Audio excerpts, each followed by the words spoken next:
মানুষ কেন পরকীয়ায় জড়িয়ে পড়ে, অবৈধ সম্পর্কে জড়িয়ে পড়ে?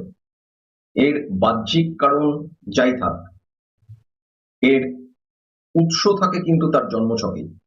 কোনো ব্যক্তির জন্মছকে যখন গ্রহেরা জন্ম লগ্নের থেকে পঞ্চম, সপ্তম, অষ্টম ও দ্বাদশতম ঘরের ফল দেয়, এই ঘরগুলোকে ভাব বলে বা ইংলিশে হাউস বলে।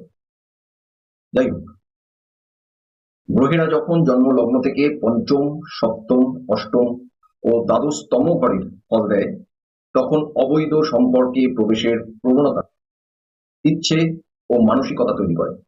তার সাথে একাদশতম ঘর যুক্ত হয়ে গেলে সেই সময় সুযোগ চলে আসে ও ঘটনা ঘটিয়ে দেয়। গ্রহদের প্রকৃতি অনুসারে কোন গ্রহ কিভাবে পরকীয়া সম্পর্ক গড়ে তুলতে সাহায্য করে সেটা এর পরের ভিডিওতে বিস্তারিতভাবে বলবো।